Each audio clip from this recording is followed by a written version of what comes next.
तर करा चालू. नमस्कार, मी संदीप चव्हाण आणि आपण पाहताय टॉप न्यूज मराठी. आज एका गंभीर विषयावर आपण हा लाईव्हचा विषय घेणार आहोत. अर्थात संपूर्ण महाराष्ट्रात या विषयानं खळबळ माजवली आहे, हादरा बसलाय. आई वडील आणि घरच्यांचा विरोध, तरीही लग्न करीन तर त्याच्याशीच मुलीनं हट्ट पकडला. शेवटी मुलीचं सुख ते आपलं सुख असतं असं कोणत्याही आई वडिलांना वाटतं. त्यामुळे आई वडील आणि घरच्यांनी तिच्या पसंतीचा जो कोणी मुलगा आहे त्याच्याशी लग्न लावून द्यायचं ठरवलं. आपल्या स्वप्नातला जोडीदार, आपला प्रियकर आता आपला नवरा होणार आहे म्हणून ती प्रचंड खुश झाली होती आणि तिची खुशी पाहून तिच्या घरचेही भलतेच खुश झाले होते. अखेर लग्नाची तारीख उजाडली. 28 मार्च 2023 मोठ्या थाटामाटात शाही लग्नाचा समारंभ पार पडला. कैक पाहुणे, नातेवाईक, हितचिंतक, बडे राजकीय नेते देखील सगळे झाडून या लग्नाला हजर राहिले. दस्तूरखुद्द राज्याचे उपमुख्यमंत्री अजितदादा देखील या लग्नाला या सगळ्यांच्या आग्रहाखातर उपस्थित होते. त्यांनी वधूवरांना आशीर्वाद देखील दिले.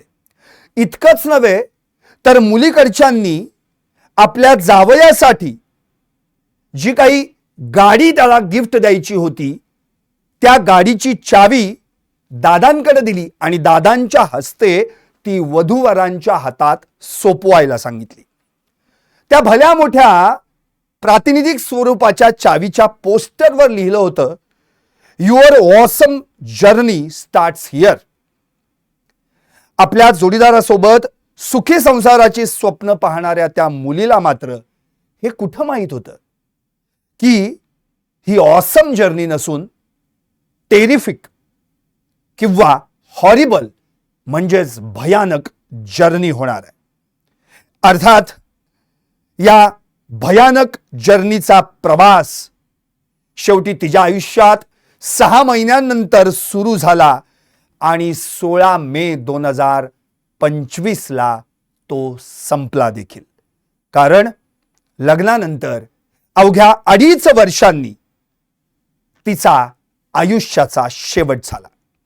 होय, मी कहाणी सांगतोय त्या दुर्दैवी वैष्णवीची, जिच्या प्रेमाचं रूपांतर लग्नात तर झालं खरं, पण त्याच प्रेमानं तिचा घात केला. कारण ती त्याच्यावर प्रेम करत होती आणि तो मात्र तिच्या पैशांवर प्रेम करत होता. तो प्रेमवीर, तो प्रियकर पती नव्हताच, तर तो होता एक हुंडासूर. होय, हुंडासूर. आणि त्यामुळे माझा आजचं लाईव्ह आहे हगवणे नावाचा हुंडासूर. सोनं चांदी गाडी दिली तरीही मन नाही भरलं. सोन्यासारख्या पोरीचा हुंडाबळी, आत्महत्या नव्हे, हा हुंडाबळी. खरं तर गाडीची चावी सुपूर्द करतानाच दादांनी मुलीच्या वडिलांना विचारलं होतं, म्हणजे अजितदादांनी, तुम्ही दिली की त्यांनी मागितली? बळजबरी न देताय की स्वखुशीनं देताय? दादांचं हे बोलणं, दादांचा हा प्रश्न त्या वराडी मंडळींनी मात्र हसण्यावर नेला. पण तिथं पोरीच्या त्या बिचाऱ्या बापानं खरं काय ते सांगता येत नसल्यानं त्यानं साधलेल्या चुप्पीनं, त्यांच्या मजबुरीनं पोरीचा मात्र जीव गेला. या दुर्दैवी मुलीचं नाव आहे वैष्णवी शशांक हगवणे आणि तिच्या दुर्दैवी बापाचं नाव आहे आनंद साहेबराव कसपटे. काय आहे ही संपूर्ण कथा? आजच्या 21व्या शतकातही सुरू आहे ही हुंडा प्रथा. 16 मे रोजी वैष्णवीनं गळफास घेतल्याचा दावा करणाऱ्या तिच्या सासरकडच्यांनी तिला पाहायला हॉस्पिटलमध्ये आलेल्या तिच्या वडिलांना काय ऐकवलं माहितीये? तुमच्या देखील काळजात ऐकून धस्स होईल. ज्याला मुलगी आहे ना त्या बापानं प्रत्येकानं हे लाईव्ह शेवटपर्यंत पाहावं आणि ऐकावं की काय परिस्थिती आहे आजच्या 21व्या शतकात, आजच्या पुरोगामी महाराष्ट्रात. काय म्हणाले ते? वैष्णवीच्या मृत शरीरावरील जखमा, साकळलेल्या रक्ताचे डाग आणि उठलेले वळ पाहून तिचे वडील म्हणाले होते, हे काय? तिच्या शरीरावर या जखमा, डाग, वळ कसे काय? त्यावर त्या सासरच्या लोकांची प्रतिक्रिया होती, इव्हन त्यांच्या त्या जावयाची, त्या शशांक हगवणीची प्रतिक्रिया होती, आम्ही आधीच सांगितलं होतं आम्हाला पैसे हवेत, तुझ्या पोरीला फुकट नांदवायची का, म्हणून तिला मारून टाकली. काय ऐकून सुन्न झालं ना काळीच? आता तुम्हीच ठरवा, ही कबुली होती की या हत्येची कबुली? या हुंडासुरांची नावं पहिल्यांदा सांगतो. पुणे जिल्ह्यातल्या मुळशी तालुक्यातील भुकुम गावातली ही हुंडासुराची जमात आहे. पती शशांक राजेंद्र हगवणे, सासरा राजेंद्र तुकाराम हगवणे, दीर सुशील राजेंद्र हगवणे आणि जोडीला आहेतच, आपण पिक्चर मध्ये पाहतेच होय, आतापर्यंत बऱ्याच पिक्चर मध्ये पाहिलंय, सुनेचा छळ करणारी खाष्ट सासू आणि तिला मदत करणारी तिची मुलगी म्हणजेच नणंद. आता इथं या दोघींची नावं आहेत, सासू लता राजेंद्र सोनावणे आणि मुलगी आहे म्हणजेच नणंद करिश्मा राजेंद्र सोनावणे. आता या हगवणे कुटुंबाचा हावरटपणा जर तुम्ही ऐकलात ना तर तो अतिशय भयानक आहे. 51 तोळे सोनं, एक फॉर्च्युनर गाडी, 7 किलो चांदीची भांडी, सोन्याची अंगठी, 1,20,000चं घड्याळ, 1.5 लाखांचा मोबाईल, एवढं सगळं लग्नात दिलं. पण या बकासुरांची औलाद असणारे हे हुंडासूर यांचं पोट काही भरलं नाही. अहो, ज्यांचं मनच कधी भरलं नाही त्यांचं पोट काय भरणार? शेवटी त्यांनी एका जमिनीच्या व्यवहारासाठी कसपटे कुटुंबाकडे 2 कोटींची मागणी केली आणि नकार दिल्यानंतर मुलीचा जो छळ सुरू झाला त्याचा शेवट 16 मे रोजी तिनं आत्महत्या केली, यात झाला.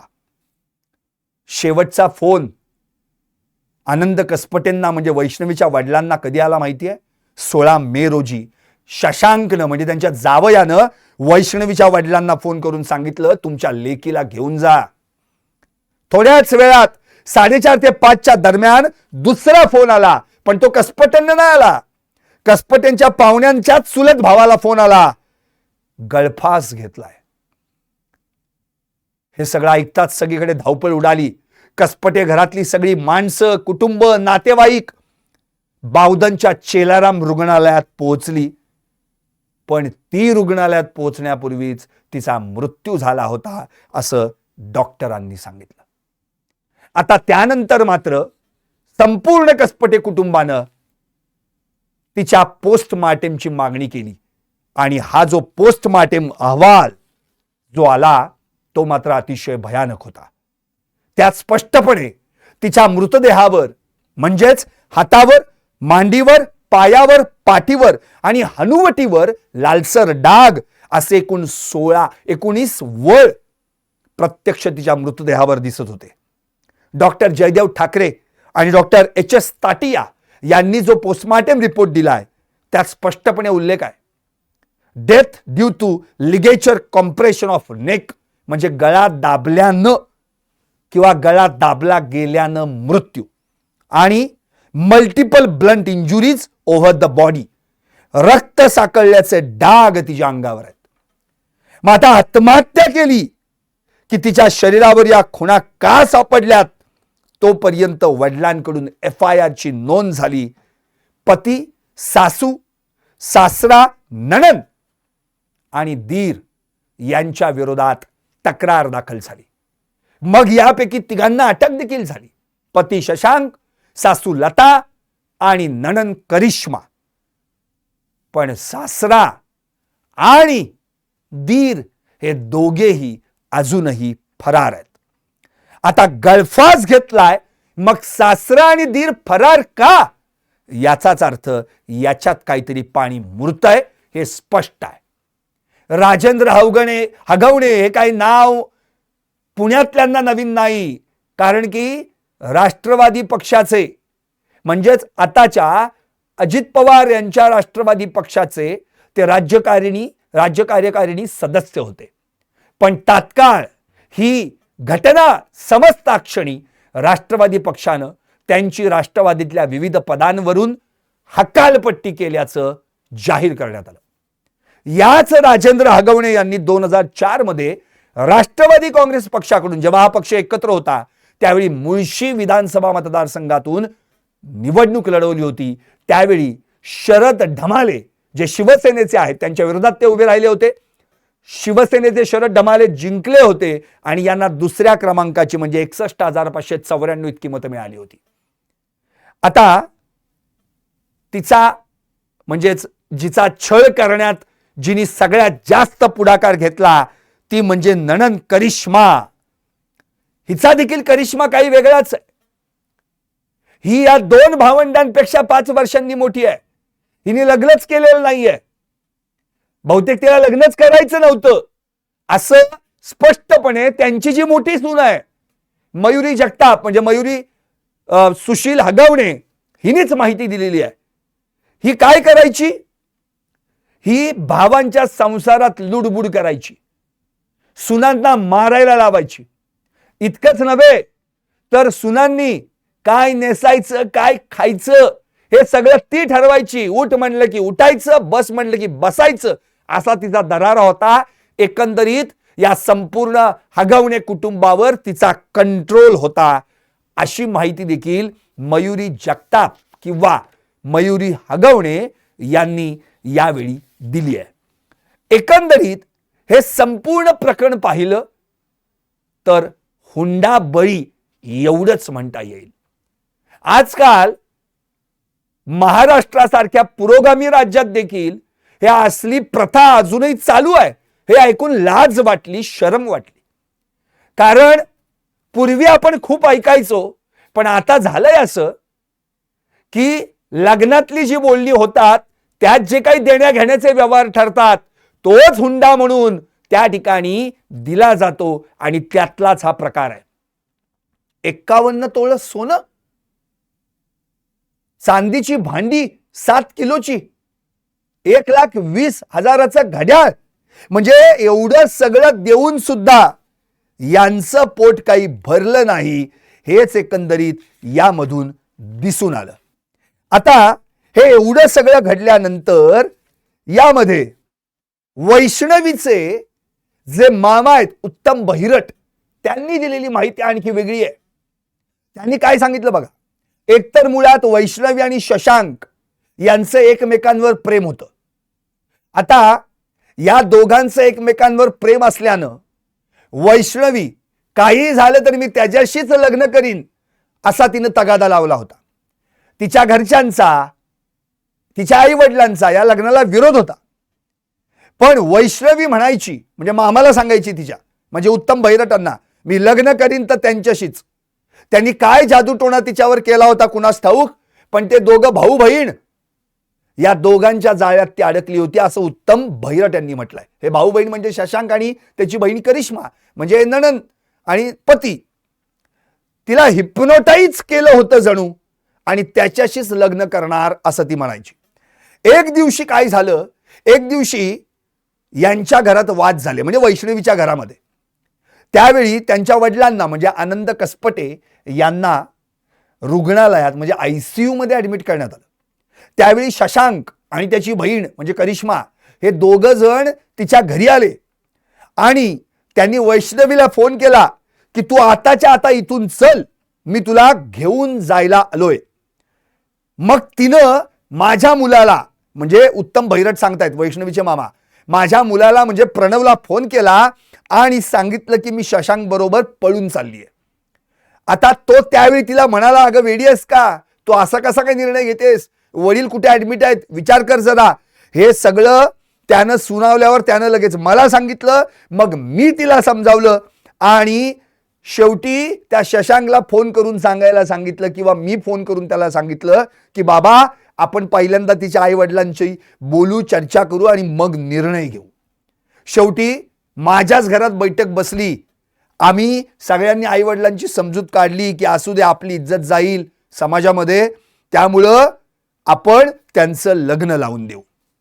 आता हे एवढं सगळं घडल्यानंतर वैष्णवीच्या वडिलांनी म्हणजेच आनंद साहेबराव कसपटे यांनी भुकुम येथील हगवणे कुटुंबाची माहिती काढली.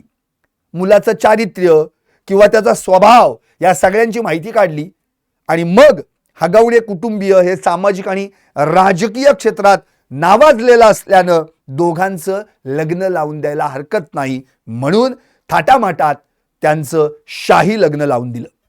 स्वतः अजित पवार या लग्नाला हजर होते आणि त्यांच्याच हस्ते फॉर्च्युनर गाडीची चावी या वधूवरांना देण्यात आली.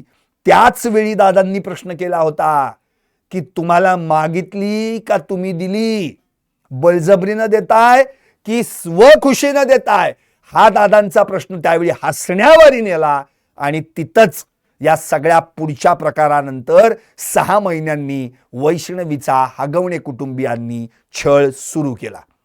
खरं तर दादा तुमचं योग्य होतं, तुमचा प्रश्न योग्य होता, तुमचा प्रश्न चुकीचा नव्हता, तुमचा प्रश्न बरोबर होता की गाडी दिली नाही, गाडी मागितली. आता जी गाडी मागितली ना त्याच्यावरनं पण वेगळा उद्योग आहे. काय झालं तेही सांगतो तुम्हाला. हा हुंडाबळीचा प्रकार आहे. याची बैठक या उत्तम भैरट यांच्याच घरात झाली होती. त्यावेळी या हगवणे कुटुंबानं बरंच काय काय मागायला सुरुवात केली. हे द्या, ते द्या, सोनं द्या, चांदी द्या, नाणी द्या, गाडी द्या, सगळं द्या. त्यात एवढं सगळं मागितल्यानंतर वैष्णवीच्या वडिलांतर आम्हाला तुम्हाला मुलगीच द्यायची नाही असं स्पष्टपणे सांगितलं. मुलगीच द्यायची नाही. पण यावेळी मी त्यांना समजावलं. त्यावेळी त्या ठिकाणी या शशांकनं मला फॉर्च्युनर गाडीच पाहिजे असा हट्ट धरला. खरं तर आम्ही MG हेक्टर ही गाडी बुक सुद्धा केली होती. पण तो आणि तिच्या बहिणीनं दोघांनी असं काही भांडायला सुरुवात केली की आम्हाला तीच गाडी पाहिजे. तो शशांक काय म्हणाला होता माहितीये की माझ्यासोबत जे भिकारी पोरं हिंडतात ना त्यांना गाड्या मिळतात, मला MG हेक्टर नाही, मला फॉर्च्युनरच पाहिजे. सोन्याची मागणी तशीच झाली होती. शेवटी नाही हो करत ते सगळं घडून आलं. 1,20,000चं घड्याळ सुद्धा दिलं आणि 6 महिन्यांनंतर जसा छळ सुरू झाला तेव्हा मी त्या वैष्णवीला विचारलं, असं मामा म्हणतायत, काय ग पोरी हे काय चाललंय. त्यावर वैष्णवी म्हणाली की मामा माझी चूक झाली, माझा निर्णय चुकला, आता मी काय करू. पण आता पश्चाताप तिला जरी होत असला तरी नाईलाज होता. एकंदरीतच जेव्हा दादांनी हा प्रश्न केला होता त्यावेळी सगळ्यांनीच हा प्रश्न उडवून लावला किंवा हशा पिकला त्या प्रश्नावर. पण दादांनी जो विचारलेला प्रश्न होता तो अगदी योग्य होता. आज त्याच दादांनी, अजितदादांनी आनंद कसपटेंना फोन केला आणि आठवण करून दिली. आठवतंय का, मी त्यावेळी प्रश्न केला होता आणि लग्नाच्या वेळी कल्पना जरी तुम्ही मला दिली असतीत ना की ह्यांनी एवढं सगळ्या हगवणे कुटुंबांनी मागितलंय तर मी लग्नच होऊन दिलं नसतं असं स्वतः दादा म्हणाले. इतकंच नव्हे तर दादा म्हणाले मी शेवटपर्यंत तुमच्या सोबत आहे, काळजी करू नका. हगवण्यासारखी नालायक माणसं माझ्या पक्षात नको म्हणून या राजेंद्र हगवणेची हकालपट्टी देखील राष्ट्रवादीतून करण्यात आली. आता दादांनी जे काही आज या संदर्भात माहिती दिली आहे, चॅनलवर वेगवेगळ्या माध्यमातून त्यांच्या विरोधात राळ उठवण्यात आली, दादांच्या पक्षाचा कार्यकर्ता, आणि हे त्यावर दादांनी उत्तर दिले. अहो आम्ही राज्यकर्ते कार्यकर्ते आम्हाला लग्नाला बोलवतात, आग्रहाखातर बोलवतात, विविध ठिकाणी जावं लागतं, मग प्रेमाखातर कोणी बोलवलं म्हणून आम्ही गेलो. आता घरातल्यांनी नंतर त्यांच्या सुनेशी काही वेडवाकडं केलं तर त्यात दोष आमचा कसा काय असा सवाल दादांनी केला. खरं तर यावेळी त्यांनी स्पष्टपणे सांगितलं की हा प्रकार घडल्या पिंपरी चिंचवडच्या पोलीस आयुक्तांना मी स्वतःहून फोन करून सांगितलं की तात्काळ यांच्यावर कारवाई करा, ऍक्शन घ्या. नवरा, सासू, नणंद यांना अटक देखील करण्यात आली. सासरा पळाला, पण पळून पळून जातोय कुठं?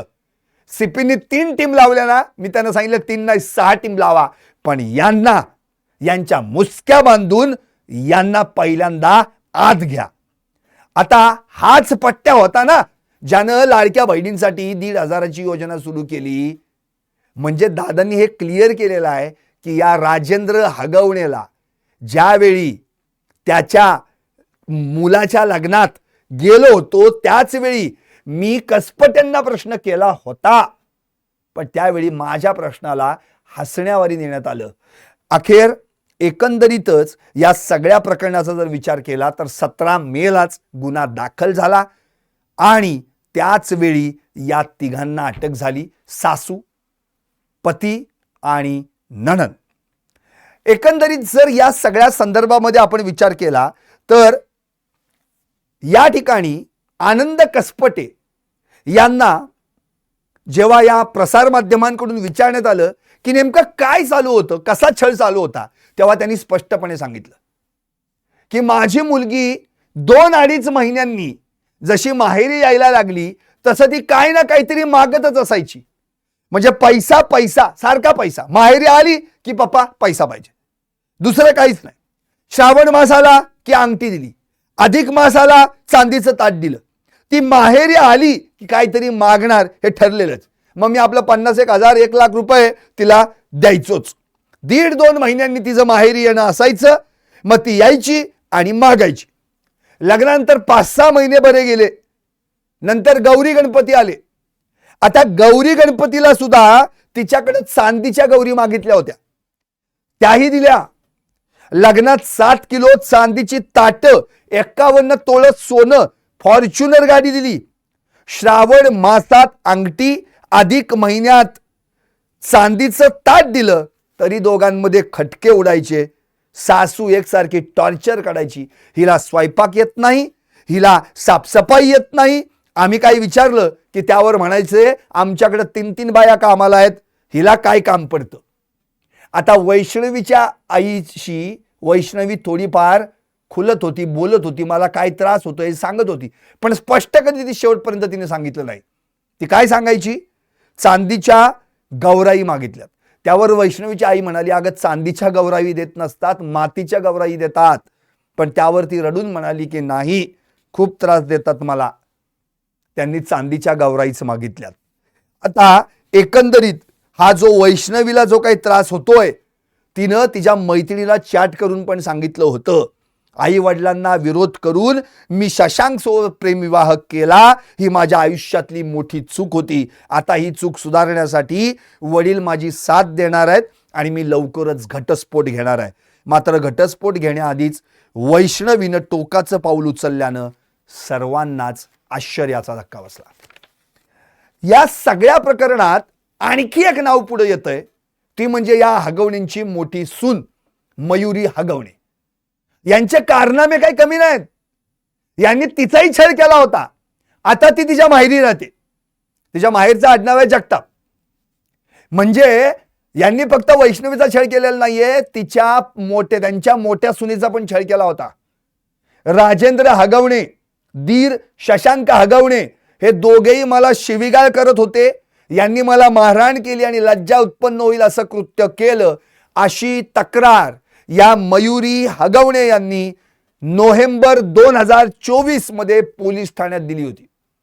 2दा त्याच्या आधी एनसी दिली, पण एकदा सुद्धा त्या एनसीची दखल घेतली गेली नाही. 3ऱ्यांदा FIR झाली, पण तोपर्यंत उशीर झाला होता. आता काय नेमकं घडलं होतं या मयुरी हगवणेच्या संदर्भामध्ये ते देखील ऐकणं महत्वाचं आहे.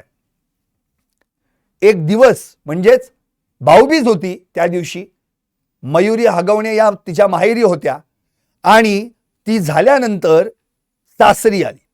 सासरी आल्यानंतर त्या ठिकाणी तिचा नवरा म्हणजे तो सुशील हगवणे तो काही त्या ठिकाणी नव्हता. पण तिला काहीतरी आपल्या घरात वाद सुरू झालाय, भांडणं चालू आहेत हे दिसलं. तर झालं काय होतं, दीर शशांक म्हणजे वैष्णवीचा नवरा, सासरा राजेंद्र हगवणे आणि सासू लता हगवणे हे तिघही बाहेर मोबाईलवरून सुशील त्यांच्याच मुलाला मोठमोठ्यानं शिवीगाळ करत होते. त्यावेळी या मयुरी हगवणे यांनी आपला मोबाईल चालू ठेवून रेकॉर्डिंग सुरू केलं आणि घराच्या बाहेर जाऊन काय बोलतायत ते आपल्या नवऱ्याला हे सगळं ऐकत होते. आता हे सगळं झाल्यानंतर ती सासू घरात आली आणि डायरेक्ट मयुरी हगवण्यांना म्हणाली की तुझ्यामुळं या घराचं वाटोळं झालं. आता एवढं बोलल्यानंतर मयुरी हगवणे शांत बसल्या, जाऊ देत मरू देत, काय नेहमीच आहे आपलं. पण त्याच वेळी त्या ठिकाणी उपस्थित असलेली तिची नणंद म्हणजे करिश्मा हिनं मयुरी हगवणे यांच्या आईविषयी अत्यंत अश्लाघ्य भाषा वापरली. मग मात्र मयुरी हगवणे यांना देखील प्रत्युत्तर देणं भाग पडलं आणि त्यावेळी या तिघांनी मिळून मारहाण करायला सुरुवात केली, सासू, दीर आणि सासरा. आता यावेळी तिला इतकी मारहाण करण्यात आली की अक्षरशः मयुरी हगवणे यांना खाली पाडण्यात आलं, केस ओढण्यात आली, त्यांच्याकडचा मोबाईल हिसकावून घेण्यात आला आणि ते पळून गेले. कोण? तो शशांक, दीर म्हणजे वैष्णवीचा नवरा पळून गेला बाहेर. त्याच्या मागं ह्या पण पळाल्या. खरं म्हणजे त्यावेळी त्यांचे कपडे फाटले होते आणि त्या कपडे फाटलेल्या अवस्थेत त्या रस्त्यावर पळून गेल्या. इतकी वाईट परिस्थिती झाली. आता हे सगळं झाल्यानंतर त्यांचे म्हणजे त्यांचा नवरा सुशील हगवणे त्यावेळी काही उपस्थित नव्हते, त्यामुळे ते घरी आला. आता घरी येईपर्यंत हिनं हिच्या आईला कळवलं होतं मयुरी हगवणेनं, त्यामुळे तिची आई गाडी पण घेऊन आली. तेवढ्यात तिचा नवरा देखील आला आणि मग या सगळ्या प्रकरणामधून शेवटी क्लिअर झालं की आता आपल्याला कंप्लेंट द्यायला पाहिजे. पण मयुरी हगवणे पोलीस ठाण्यात जाण्यापूर्वीच नणंद आणि सासू या दोघी आधीच पोलीस ठाण्याची पायरी चढल्या होत्या आणि इथं सुनेनी आम्हाला मारलं अशी उलटीच फिर्याद द्यायला त्यांनी सुरुवात केली. खरं तर या ठिकाणी मयुरी सोनवणे यांनी दिलेली जी माहिती ही आत्ता आपण ऐकलीत, पण तिच्या आईनं दिलेली माहिती पण वेगळी आहे. लेकीचं लग्न जेव्हा मी लावून दिलं तेव्हा ह्यांनी आमच्याकडे काही मागितलं नव्हतं असं जरी त्या म्हणाल्या असल्या तरी मयुरी हगवणे यांनी सांगितलेलं आहे की सासू आणि नणंद दोघी आमच्या घरी आल्या, जेवल्या, खावल्या आणि खूप माणसं आहेत आमच्याकडे, एवढ्या पैशात काय होणार, अहो भगत करायला लागेल, पाहुण्यांचा पाहुणचार करावा लागेल, आणखी पैसे वाढून द्या. त्यावर आई म्हणाली आमची की बाबा तिला वडील नाहीत, मी, ती आणि तिचा दादा, आम्ही तिघंच आहोत, आम्ही काय पळून आम्हाला पळणं होणार नाही, धावपळ जमणार नाही, हे पैसे या उचलून लग्न करून द्या. हे एवढं सगळं ठरलं आणि त्यानुसार माझं लग्न झालं. वैष्णवीचं लग्न झाल्यावर 6 महिने आम्ही एकत्र राहिलो, पण वैष्णवी आणि आम्हाला दोघांना कधीही यांनी एकत्र येऊन दिलं नाही, संवाद साधून दिला नाही. शेवटी मी आणि माझा नवरा शेजारीच एक रूम आहे तिथं वेगळं राहायला सुरुवात केली. 1.5 वर्ष आम्ही तिथं पती पत्नी राहिलो. मला माझ्या मिस्टरांचं पाठबळ होतं. म्हणजे सुशील यांनी स्पष्ट सांगितलं की मला माझ्या म्हणजे जी मयुरी हगवणे आहे की बाबा सुशीलचं पाठबळ होतं, पण तिला तिच्या नवऱ्याचं पाठबळ नव्हतं. त्यामुळं ती बिचारी एकटीच सहन करत राहिली आणि तिचा जीव गेला. 4 महिन्यांपासून या मयुरी हगवणे राहत आहेत कुठं? तिच्या माहेरी. आता दीर शशांक, नणंद, सासू माझ्या चारित्र्यावर संशय घेऊन माझ्या नवऱ्याचे कान भरायचे. दीरानं मला वर्षात पहिली वहिनी म्हणून कधी हाक मारली नाही. दगडफेक सुद्धा करायचं तो माझ्यावर, दगडानं मारायचा मला, माझं मिस्टर नसताना मारायची. इतकंच नव्हे तर हे सगळे मिळून माझ्या नवऱ्याला देखील मारत होते, अशी माहिती देखील मयुरी हगवणे यांनी दिली आहे. आता मी सध्या माहेरी आहे आणि एकतर एवढ्या ह्याच्यात माझ्या नवऱ्याचं नाव त्यांनी का या केसमध्ये टाकले मला माहीत नाही असं त्यांनी म्हटले, कारण की आम्ही 1.5 वर्षांपासून वेगळे राहतोय. एकंदरीत सासू कायम तिच्या एका मोठ्या भावाचा दरारा खूप आहे आणि तो पोलीस अधिकारी आहे आणि त्याच्या नावानं ती आम्हाला धमकवायची आणि म्हणायची आमचा बाप वर बसलाय. आता तो नेमका अधिकारी कोण हे शोधून काढलं ते अंजली दमानिया यांनी. अंजली दमानिया यांनी याच्यामध्ये जेव्हा माहिती घेतली तेव्हा त्यांना अशी माहिती आढळून आली की वैष्णवीच्या नवऱ्याचे म्हणजेच शशांकचे मामा, सख्खे मामा हे म्हणजे आताचे कारागृह पोलीस महानिरीक्षक म्हणजेच आयजी जालिंदर सुपेकर आहेत. त्यांच्या नावाचा धाक दाखवून दोन्ही सुनांवर हगवणे कुटुंबियांनी अत्याचार केल्याचा दावा सामाजिक कार्यकर्त्या अंजली दमानिया यांनी केलाय. सुपेकर यांची 500 कोटींच्या घोटाळ्यासंदर्भात चौकशी सुरू आहे. जळगाव मधल्या PSI सादरे यांनी देखील आपल्याला आयजी सुपेकर यांनी त्रास दिल्याचं पत्र लिहून आत्महत्या करणार असल्याचं म्हटलं होतं. त्यामुळे आता याच्यात जालिंदर सुपेकरांचा रोल काय आहे हे पोलीस तपासात पुढे येईलच. पण त्यांच्याच नावाचा धाक किंवा त्यांच्याच नावाची धमकी देऊन या नणंद किंवा त्यांचा मुलगा आणि ती सासू हे सगळेजण या सुनांना धमकावत होते अशी माहिती यावेळी समोर आली आहे. एकंदरीतच या सगळ्या प्रकारात जर आपण पाहिलं तर हगवणे हे अत्यंत विचित्र आहेत आणि या कुटुंबाकडून कसलीच अपेक्षा नाही. ते उद्या कुणाचंही काही करू शकतात असं मयुरी हगवणे यांनी सगळ्या प्रसार माध्यमांना सांगितलंय. इतकंच नव्हे तर प्रत्यक्षात त्यांनी ऐकलं होतं जेव्हा त्यांच्याकडे जो हॉल आहे त्यांच्या घरातला, त्या हॉलच्या झोपाळ्यावर सासूबाई झुला झुलत होत्या तेव्हा त्यांनी वैष्णवीच्या आईला तिनं फोन करून सांगितलं होतं की आम्हाला फॉर्च्युनर पाहिजे. कसं आहे की ब्रँडेड असलं की कसं जरा चांगलं दिसतं. म्हणजे प्रत्यक्षात त्यांनी फॉर्च्युनरची मागणी केली होती याचा पुरावा मयुरी हगवणे यांनी यावेळी दिलेला आहे.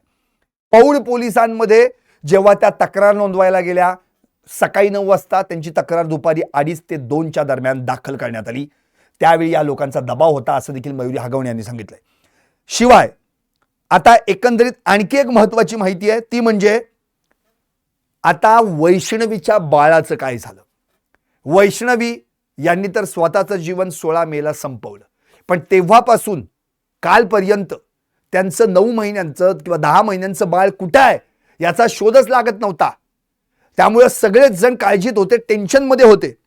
आणि याच दरम्यान अंजली दमानिया यांना वैष्णवीचे वडील आनंद कसपटे यांनी फोन करून देखील ही माहिती दिली की माझं बाळ मला शोधून द्या, माझी मुलगी किंवा त्याची आई तर मेली पण माझ्या नातवाला तरी मला मिळवून द्या असं म्हणून ते मोठमोठ्यानं रडू लागले. त्यावर अंजली दमानिया यांनी पुण्यातल्या रुपालीताई ठोंबरे पाटील असतील किंवा रुपाली चाकणकर असतील, अजितदादा, देवेंद्र फडणवीस मुख्यमंत्री या सगळ्यांना या संदर्भात माहिती दिली, मेसेजेस केले.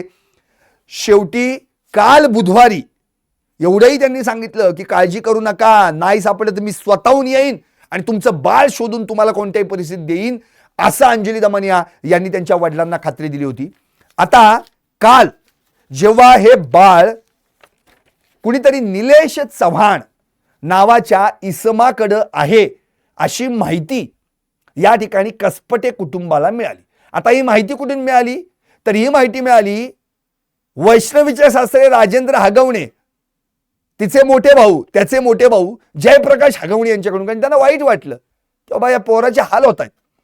आता त्यावेळी मग मात्र या सगळ्या प्रकरणामध्ये बाळाचा शोध सुरू झाला. वडील म्हणजे वैष्णवीचे वडील आनंद उर्फ अनिल साहेबराव कसपटे हे आणि काही त्यांचे नातेवाईक मिळून बाळ शोधायला त्यांनी सुरुवात केली. वैष्णवीचं बाळ निलेश चव्हाण नावाच्या व्यक्तीकडे असल्याचा वैष्णवीच्या मामांनी दावा केला होता, त्यांना ती माहिती मिळाली होती. त्यामुळं मग वैष्णवीचे पती जो शशांक आहे त्याचा आणि हा निलेश चव्हाण हे दोघं काहीतरी बिझनेस पार्टनर आहेत अशी माहिती देखील समोर आली आहे. हा निलेश चव्हाण औदुंबर सोसायटी कर्वेनगरमध्ये या ठिकाणी राहतो. बाणेरच्या म्हणजे एकंदरीत त्याची जर माहिती घेतली तर हा निलेश चव्हाण म्हणजे मयुरी हगवणे यांनी दिलेल्या माहितीनुसार जी नणंद आहे त्यांची करिश्मा हिचा मित्र असल्याचं त्यांनी सांगितलं आणि हे बाळ त्याच्याकडे होतं अशी माहिती काल बुधवारी समोर आली होती. एकंदरीतच बाळ त्याच्याकडे असल्याचं समजताच कसपटे कुटुंबीय त्याच्याकडे गेलं. त्यावेळी त्या ठिकाणी जी माहिती मिळाली आहे ती फार महत्त्वाची आहे. त्यावेळी त्यांच्यासोबत राजेंद्र हगवणेंचे मोठे भाऊ जयप्रकाश हगवणे देखील होते, पण तरी देखील त्या निलेश चव्हाण यानं ते बाळ कसपटेंच्या ताब्यात देण्यास नकार दिला. तो कायम शर्टवर करून त्याला एक रिव्हॉल्वर लावलं होतं त्यांनी कमरेला, तो सारखं त्या रिव्हॉल्वर दाखवायचा आणि त्या रिव्हॉल्वरचा धाक दाखवून तुमचा आणि या बाळाचा काही संबंध नाही, त्यामुळे तुम्ही इथून चालते व्हा, असा दम त्यांनी भरला. शेवटी त्यानंतर ते तिथून बाहेर पडले. बघतायत तर आता करायचं काय. मग त्यांना एक मेसेज आला. बाणेरच्या हायवे जवळ एका अज्ञात व्यक्तीनं कसपटे कुटुंबियांकडे त्यांना बाळ सोपवलं. म्हणजे झालं कसं, निलेश चव्हाण ज्या घरात 3 दिवसांपासून राहत होता त्या घरात हे पुन्हा एकदा सकाळी गेले, कारण की आधी त्यांना हकललं होतं. परत गेले. घरी गेल्यानंतर दार बंद होतं. मग हे शोध घ्यायला सुरुवात करत होते. तेवढ्यात त्यांना एक फोन आला, बाळ तुमचं पिरंगुट मध्ये आहे. आता इथं कुठेतरी पवळे म्हणून त्या केअरटेकर म्हणून त्यांच्याकडे होता असं कळलं. मग आम्ही पिरंगुटच्या दिशेने गाडी वळवली. वैष्णवीचे मामा ही सगळी माहिती देत आहेत. तिकडं जाताना मध्येच एक मेसेज आला की तुम्ही बाणेर जवळच्या हायवेला या, आम्ही तिथं थांबलोय आणि हे बाळ तुम्हाला हँडओव्हर करतोय. त्याच वेळी आम्ही हायवेकडे गेलो, गाडी उभी केली, बाळ त्या गाडीतून या गाडीत घेतलं. पण त्या गाडीत कोण होतं, त्या गाडीचा नंबर काय, ती कुणाची होती, याकडे आम्ही अजिबात लक्ष दिलं नाही. फक्त हगवणेंचे थोरले बंधू जयप्रकाश हगवणे यांना कळालं होतं की हे बाळ निलेश चव्हाणकडे आहे. त्यानुसार आम्ही घरी गेलो आणि हा सगळा पुढचा शोध सुरू झाला. आता खरं तर राज्य महिला आयोगाने दिलेल्या माहितीनुसार हे बाळ सर्व कायदेशीर प्रक्रिया पूर्ण करून आता राजेंद्र हगवणे यांच्या मावस भावाकडे जे होतं ते बाळ आता वैष्णवीच्या आजोबांकडे सुपूर्द करण्यात आलेलं आहे आणि ते सुखरूप आहे.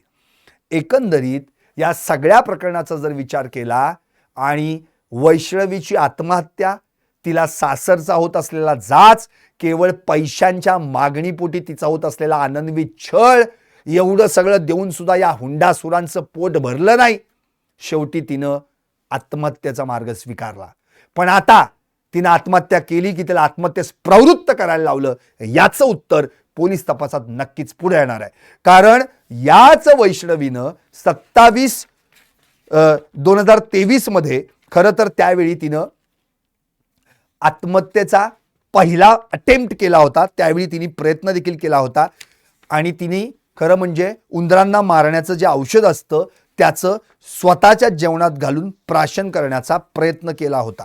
शेवटी त्या दिवशी खरं तर वैष्णवीनं स्वतःला संपवायचं ठरवलं होतं 27 नोव्हेंबर 2023ला. आणि एकंदरीतच कारण त्यावेळी जेव्हा त्या गर्भवती होत्या, त्या गर्भवती झाल्यानंतर राहिल्यानंतर त्यांनी स्पष्टपणे आपल्या नवऱ्याला सांगितलं की असं असं झालंय. तर तिथं नवऱ्याने तिच्या चारित्र्यावर संशय घेतला आणि म्हटलं हे बाळ माझं नाहीये. आता एवढं सगळं ऐकल्यानंतर कुणाला, म्हणजे जे आपण ज्याच्यावर प्रेम केलं, जो प्रियकर तोच आपला पती बनला आणि त्यानं आपल्याला असं म्हणावं, मग मात्र वैष्णवीला असं वाटलं की आता आपलं जीवन आपण संपवायला पाहिजे. शेवटी उंदराचं औषध म्हणजे रॅट पॉइझन घेऊन तिनं जेवणात घातलं. त्या काळात 3-4 दिवस त्या हॉस्पिटलमध्ये होत्या. खरं म्हणजे हे सगळं प्रकार जो काही त्यांचा झाला, म्हणजे तिने जेव्हा सांगितलं की असं असं आहे, मी प्रेग्नंट आहे वगैरे, त्यावेळी तिला माहेरी पाठवण्यात आलं. शेवटी माहेरी आल्यानंतर तिने हे सगळं स्वतःचं जीवन संपवण्याचा प्रयत्न केला. पण नंतर त्या हॉस्पिटलमध्ये, त्यांना एम्स हॉस्पिटलमध्ये ॲडमिट करण्यात आलं. 4 दिवस होत्या त्या ठिकाणी. पण सासरकडचं एकही जण त्यांना बघायला आलं नव्हतं, अशी माहिती देखील यावेळी वैष्णवीच्या वडिलांनी दिली आहे. 5 मे 2025 या दिवशी, म्हणजे याच महिन्यातली घटना ही, या दिवशी या कसपटे कुटुंबाकडे एक कार्यक्रम होता, लग्न समारंभ होता. त्यावेळी देखील जावयाचा मान म्हणून त्यांनी एक पोशाख आणि अंगठी देखील अर्ध्या तोळ्याची जावयाला द्यायचं ठरवलं. जावई लग्नाला आला म्हणजे जो शशांक, त्यानं पोशाख फेकून दिला, अंगठी पण घेतली नाही. उलट फोन करून सांगितलं मुलीला घेऊन जा, आम्हाला तिला नांदवायचं नाही. आता शेवटी वैष्णवीचा भाऊ तो गेला, समजूत काढली, सगळं झालं. याच दरम्यान खरं म्हणजे या ठिकाणी जी माहिती दिली आहे वैष्णवीच्या आई वडिलांनी की ती नणंद आहे ना, ती तिच्या तोंडावर थुंकली सुद्धा. कारण की याच दरम्यान काहीतरी एक वेगळं प्रकरण, कामवाली एक शब्द असा काहीतरी मध्ये येतो. या दरम्यान काहीतरी आता ते पोलीस तपासात पुढे येईल. सासूच्या चारित्र्यावर शिंतोडे उडवते असं 2 महिन्यांपूर्वी त्यांचं काहीतरी भांडण झालं होतं आणि मग त्यावेळी तिला माहेरी पाठवण्यात आलं. शेवटी आम्ही तिला परत घेऊन गेलो आम्ही दोघंही सासू सासरे नंदेच्या पाया पडलो असं वैष्णवीच्या आई वडिलांनी सांगितलंय. 5 तारखेला ती माहेरी आली होती, 11 तारखेला ती सासरी गेली आणि 16 तारखेला हे सगळं घडलं. म्हणजे यांची जी भेट होती आई वडिलांची ती सगळी भेट घडली 5 मे रोजी. आता एकंदरीतच 11ला सासरी गेली, म्हणजे 11 नंतर त्यांनी तिला बघितलीच नाही. या सगळ्या प्रकारात जे काही घडलं ते इतकं भयानक होतं की शेवटी तिनं स्वतःलाच संपवण्याचा दुसऱ्यांदा प्रयत्न केला आणि गळफास घेऊन आत्महत्या केली. पण शवविच्छेदन अहवाल मात्र वेगळाच सांगतो. अंगावरच्या 19 खुणांचं काय, multiple blunt injuries over the body याचं काय, हे वळ, या जखमा, हे रक्ताच्या साकळलेले डाग, याचाच अर्थ तिला मारहाण करून आत्महत्येस प्रवृत्त करण्यात आलं आणि हे सगळे कारणीभूत आहेत अशी तक्रार वैष्णवीच्या वडिलांनी केल्यानंतर यांच्यावर गुन्हा दाखल झाला. त्यातले 3 जण अटकेत आहेत, पण दोघंही फरार आहेत, ते म्हणजे दीर आणि सासरा. आता याच्यावर विविध प्रतिक्रिया आल्या. या सगळ्या प्रतिक्रियांमध्ये सुप्रिया सुळेंची एक प्रतिक्रिया अतिशय महत्वाची आहे. त्यांनी स्पष्टपणे म्हटलं, या हगवणे कुटुंब माझ्याच लोकसभा मतदारसंघातलं. अगदी अलीकडे 1 महिन्यांपूर्वी त्यांच्या घरात काहीतरी कार्यक्रम होता, मला आमंत्रण आलं, पण त्यापूर्वीच त्यांच्या दोन्ही सुनांनी या हगवणे कुटुंबाविरोधात पोलिसात तक्रार दिली याची माहिती मला मिळाली होती, म्हणून मी त्या कार्यक्रमाला जाण्याचं टाळलं. अजितदादा त्यावेळी लग्नाला जे गेले होते तेव्हा त्यांना थोडीच माहित होतं की हगवणे कुटुंब कशा पद्धतीचं आहे, त्यांना त्याची माहितीच नव्हती. पण आता मात्र हगवणे कुटुंब काय अख्ख्या जगाला कळलंय. पुरोगामी विचारांचा अपमान या कुटुंबानं केलेला आहे. खरं तर पाश्चिमात्य ड्रेस घालून हे जर असे बुरसटलेले विचार बाळगणार असतील तर असलेल्यांचा शिकून सुद्धा उपयोग नाही. म्हणून आता भविष्यात या हगवणे कुटुंबियाला अशी कठोरात कठोर शिक्षा व्हावी की कुठल्याही कुटुंबातील लोकांनी सुनेचा छळ करण्याची हिम्मत करता कामा नये, अशी कडक प्रतिक्रिया सुप्रिया सुळे, खासदार सुप्रिया सुळे यांनी दिली आहे. तृप्ती देसाई यांनी देखील त्यांची भेट घेतली. तृप्ती देसाई यांनी तर स्पष्टपणे म्हटलं की राजेंद्र हगवणे याला ताबडतोब अटक करा, तो सरेंडर होईल याचा विचार करू नका आणि तो सरेंडर वाट पाहू नका. त्या वाल्मिक कराड म्हणजे संतोष देशमुख प्रकरणात देखील तेच झालं, तुम्ही पकडला नाही तो शरण आला, म्हणजे हा उद्या जर शरण आला तर समजायचं याला काहीतरी राजाश्रय आहे.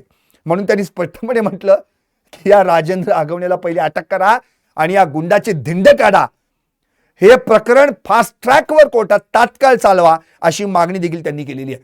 पैशाचा हव्यास असलेल्या या सगळ्या जे काही लोक आहेत या लोकांकडं खरं तर मुलींच्या बापांनी हे लक्षात ठेवायला पाहिजे, जे पैसा मागतात हुंड्याच्या नावाखाली लग्नाच्या दिवशी, लग्नाच्या कार्यक्रमामध्ये किंवा लग्नाच्या आधी बोलणी करताना समजायचं हे लोक आपल्या मुलीला सुखी ठेवू शकणार नाहीत, आपल्या मुलीची सौदेबाजी करू नका, असं आवाहन तृप्ती देसाई यांनी केलेलं आहे.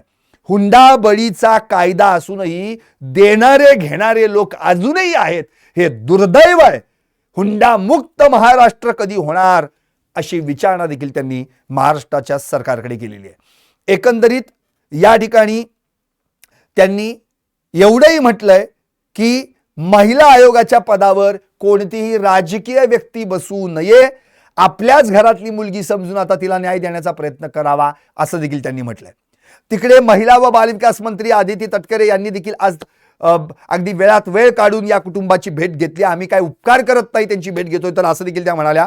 वैष्णवीच्या माहेरी जाऊन कसपटे कुटुंबियांची भेट घेतली, त्यांच्या लेकीला न्याय देण्यासाठी जे काही करता येईल ते सगळं समजून घेतलं.